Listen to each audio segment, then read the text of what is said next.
Anda kembali di Apa Kabar Indonesia Pagi, masih bersama Bayu Andrianto. Kita bahas soal polusi udara. Kalau saya melihat agak cerah sih langitnya pagi hari ini, tapi nggak tahu ya apakah itu polusinya berkurang, nanti bertambah lagi. Saya belum bisa memastikan itu. Tadi sudah bicara dengan dua narasumber. Saya mau nodong salah satu masyarakat. Halo, Mbak, saya minta waktunya sebentar. Baik, selamat pagi. Pagi. Namanya siapa? Mary. MC Mary, oh bukan ya. Mbak Mary, mengikuti isu soal kualitas udara di Jakarta nggak? Iya. Oke.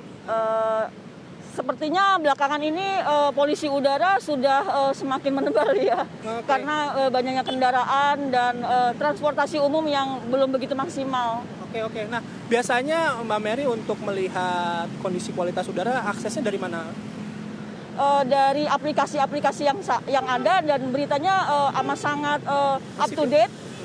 Iya, jadi tahunya dari update-update dari aplikasi yang bisa diunduh di handphone. Oke. Nah, kalau kondisi demikian gitu ya, dengan kualitas udara yang buruk, Mbak Mary sebagai warga DKI Jakarta mungkin juga aktivitasnya adalah di luar ruangan gitu ya. Apa yang pengen disampaikan Mbak Mary?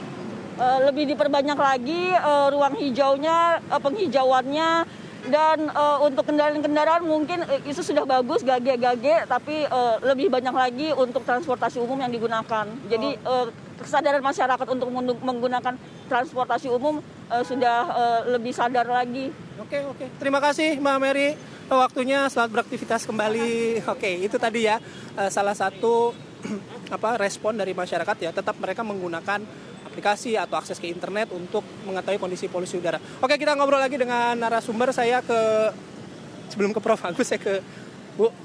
Udah mulai, Bu? Okay. Oh, udah. Ya. Bu, Ya. kalau misalnya tadi kan saya juga nanya ke masyarakat gitu ya, aksesnya dari mana, dari internet gitu ya, artinya menyebutkan aplikasi gitu. Bicara soal data tadi gitu, karena itu ditetapkan oleh pemerintah, berarti aplikasi-aplikasi yang ada gitu salah atau gimana, Bu? Aplikasi-aplikasi yang lain Ya, maksudnya. betul. Iya. Saya mau menyampaikan ini kan tadi berdasar peraturan yang ada yang bertanggung jawab menghitung dan juga mengumumkan pemerintah. Dan yang kedua, yang diumumkan atau dipublikasikan oleh aplikasi-aplikasi swasta yang ada itu kan diumumkannya dalam bentuk indeks. Oke. Indeks kualitas udara. Yang kedua juga dia bilang berapa kali dari WHO. Ya. Artinya itu standar baku mutu udara ambien. Jadi dua hal ini penting. Baku mutu atau standar udara ambien di suatu negara itu ditentukan berdasarkan WHO Global Air Quality Guideline. Yang tadi ditentukan berdasar kajian yang mendalam, dipengaruhi oleh kondisi topografi, meteorologi, geografis, dan juga teknologi dan ekonomi suatu negara. Jadi semua negara boleh membuat sendiri-sendiri. Oke. Dan ada namanya tahapannya. Interim 1, 2, 3, 4. Oke, berarti kalau bahasa gampangnya mungkin metode yang digunakan berbeda begitu, Bu ya? Iya. Jadi dia membandingkan dengan WHO. Satu lagi, standarnya tadi dibilangnya 29 kali dari WHO. WHO yang dipakai oleh swasta itu yang saya lihat di media sosial itu 30 kali, kadang 1,6 kali gitu. Ternyata setelah saya lihat konsentrasi PM2,5 misalnya 8. Oke. Baku mutunya dipakai rata-rata tahunan. Tapi yang di data yang dipakai untuk menghitung pembandingnya adalah data sesaat. Oke. Itu saya kira perlu diedukasi juga masyarakat, Bu, Iya, gitu. Jadi dipahami. bacanya juga lebih betul. relevan gitu. Satu Oke. lagi saya yang lebih penting ini. Semua negara kan tidak semuanya punya standar baku mutu udara ambien. Oke. Yang dimiliki oleh negara maju saja seperti Amerika atau Korea atau Inggris, saya punya datanya, itu juga tidak sama dengan persis sama dengan WHO, tapi di interimnya. Oke. Ya. Oke. Saya ke Prof Gitu. Agus dulu, Prof. Dari Nakes tadi kan mungkin rekomendasinya sudah gitu. Nah, saya sih mau tanya, ada rekomendasi terhadap seseorang yang mungkin tidak punya pilihan harus beraktivitas di luar ruangan, Prof. Agak sulit juga kalau misalnya meminta mereka untuk beraktivitas dalam ruangan lebih banyak. Ya, memang itu dilema ya. Ada kelompok-kelompok resiko tinggi terhadap dampak kesehatan dari polusi ini. Ada orang-orang yang beraktivitas di luar ruangan. Ya. seperti misalnya petugas jalan raya, Ya, polusi petugas lalu dishub, lintas, polisi gitu ya, banyak kan? atau penjual makanan di jalanan. Ini kan punya risiko tinggi. Tentunya yang harus bisa dilakukan adalah satu, rajin-rajin melihat kualitas udara di sekitarnya. Oke. Ya, kalau kualitas udara masuk yang tidak sehat, terutama kalau dia memiliki risiko penyakit dasar, misalnya punya penyakit asma jantung, tentu dia harus menggunakan alat pelindung diri. Gunakanlah masker, karena itu bisa mengurangi filtrasi dari partikel yang terhirup. Karena satu-satunya jalan polusi itu masuk ke tubuh kita lewat napas. Sehingga harus dikurangi dengan menggunakan masker filter, itulah yang bisa dipakai. Kalau yang paling bagus respirator, ya, bisa mengurangi sampai 95%. Itu satu-satunya jalan yang bisa dilakukan. Yang kedua tentu meningkatkan daya tahan tubuh. Karena salah satu dampak dari polusi itu adalah ISPA, dan ISPA itu bisa dikurangi kalau daya tahan tubuh kita bagus. Ya, misalnya dengan istirahat cukup, makanan bergizi, ya, air minum yang cukup, tentu itu akan menambah stamina kita. Ya. Ada masker, kemudian daya tahan tubuh. Tapi kalau misalnya risiko, kita bicara risiko, meskipun tadi sudah ada saran dari Prof. Agus, kalau yang terpaparnya terlalu lama, Prof. Gitu. Kalau teman-teman di sub mungkin, teman-teman polisi atau siapapun itu, kan nggak punya opsi juga, Prof. Iya, betul.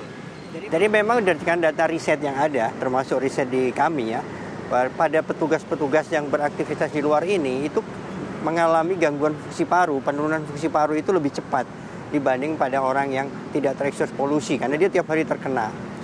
Di dalam riset kami juga kita sebutkan bahwa salah satu yang menggunakan APD dalam ini masker secara rutin, tentu penurunannya lebih sedikit dibanding dia tidak pakai masker. Jadi memang yang kalau beraktivitas di luar ruangan, masker itu menjadi sebuah kewajiban, ya. Dan resiko jangka panjang yang kita mesti khawatirkan adalah partikel-partikel halus itu, PM2,5 itu bisa masuk sampai ke pembuluh darah, menyebabkan terjadinya peradangan, sehingga meningkatkan resiko penyempitan pembuluh darah, resiko jantung dan stroke-nya juga tinggi. Dampaknya bisa fatal, Dok. Ya, kalau dia dalam jangka panjang bisa menyebabkan penyakit kronik seperti PPOK, asma, walaupun dia sebelumnya nggak punya, ya. Kemudian penyakit risiko jantung, bahkan kanker. Kita punya data di RSUP Persahabatan tahun 2013. Orang-orang yang bekerja di luar ruangan ini ada 4% yang menderita kanker paru yang hubungannya sama polusi. Nah, tentu pencegahannya adalah yang tadi, kalau Anda beraktivitas di luar rumah, ketika kualitas udaranya bagus, nggak perlu pakai masker. Ya, okay. Ketika kualitas udaranya sudah tidak sehat, pakailah masker. Itu menjadi kewajiban, sambil dipantau. Karena tadi kata Bu Luki kan, kualitas udara itu kan fluktuasi. Ya, nggak seharian itu jelek mulu juga, nggak kan, begitu Bu, ya. Dan ketika udaranya bagus, boleh dilepas gitu. Oke, nah jangka waktu yang tadi ada 4% itu menarik juga, itu 4% akhirnya kena kanker gitu. Iya. Jangka waktunya berapa lama, Prof, sampai akhirnya yang bersangkutan kena polusi sampai kanker paru sekitar 5-10 tahun. Ya, kena ekspos tiap hari, tapi dia tidak menggunakan APD, itu makanya kalau menggunakan APD risiko itu pasti akan turun. Oke, 5-10 tahun, tapi karena ya, tidak pakai masker, ya. Ya, sekali lagi kan memang kondisi itu juga kan selalu berubah-ubah gitu. Jadi berbijaksana juga, ya. Satu yang mesti kita sampaikan kepada masyarakat, edukasi adalah pola hidup menggunakan masker ketika kualitas udara jelek, itu menjadi kewajiban. Jangan menunggu disuruh. Oke. Kesadaran buat diri sendiri itu penting. Ketika kualitas jelek pakai masker. Oke. Saya ke Bu Rukmi lagi. Bu Rukmi, tadi sudah dijelaskan soal indikator, kemudian soal kualitas udaranya juga. Nah, kalau ada yang nanya gini, terus pemerintah dalam hari ini KLHK mau ngapain dengan kualitas udara kayak gini, Bu? Iya, banyak hal kebijakan sudah diterbitkan dan sedang proses juga. Contoh ini yang dalam waktu pendek ini, ya, dan kita sudah rintis Juni 2023 kemarin, kita bersama-sama dengan pemerintah Provinsi Jakarta, Banten, Jawa Barat, dan juga kabupaten kota di Bodetabek, ada 8 kabupaten kota ini sudah komitmen untuk meningkatkan lagi perbaikan kualitas udaranya. Ya, dengan caranya saat ini yang Juni kemarin kita sudah melakukan uji emisi akbar di semua lokasi ini. Yang kedua, itu gratis loh, ya. Yang uji emisi kendaraan bermotor. Yang kedua, kita launching aplikasi uji emisi Xiaomi, bisa dipakai oleh semua kabupaten kota, sehingga warga masyarakat akan mudah melakukan uji emisinya, dan nanti itu sebagai data untuk menentukan atau memperlakukan insentif disinsentif dalam parkir misalnya. Oke. Yang ketiga nih, satu lagi selanjutnya kita saat ini sudah melakukan pelatihan bagi eh, pemerintah daerah, balai bengkel dan sebagainya untuk melakukan pelatihan uji emisi dan pelatihan itu. Dan nanti selanjutnya akan sering dilakukan uji Oke, emisi. itu berarti ada komitmen Yang- KLHK dengan ya. beberapa pemerintah, Tapi- terutama soal transportasi Ya, ya Bu ya. ini Oke. yang pendek, yang Jakarta. Tapi saya ingin yang kebijakan-kebijakannya sudah dibuat. Oke. Contoh, bagaimana Indonesia memperlakukan kebijakan produsen maupun importir kendaraan roda 4 Euro 4. Oke, itu otomatis. Oke, Bu Rumi Ya. gini, bukan Industri saya juga. bukannya nggak mau lebih durasi Dalam. saya udah Oke, iya, gini. iya, iya. Tapi artinya gini, tadi Bu Rumi bicara soal transportasi. Mungkin lain waktu kita bicara soal industri juga, Iya. ya. Bu Rumi makasih, Prof Agus terima kasih waktunya atas kesediaannya juga hadir di Kabar Indonesia pagi kali ini. Saya mau langsung kembalikan ke Rivi dan juga Ayah. Ingat kalau di luar kualitas udaranya jelek, jangan lupa pakai masker. Saya habis ini pakai masker. APD. Nggak APD juga, Vi. Alat pelindung diri tuh masker tuh alat pelindung diri. Aduh, ayah. Iya. Come on dong. Kayak terlalu takut dengan kondisi polusi udara yang tadi kalau Bayu bilang dalam kondisi yang sudah di taraf level tidak sehat gitu loh. Aduh, iyalah sebulan aja nggak sembuh-sembuh ya. Ayo dipakai lagi kalau melihat kondisi. Mohon maaf Bapak Ibu sekalian, ini bukan kabut ya, ini adalah polusi di ibu kota. Jeda yuk. Kami kembali saat lagi pemirsa.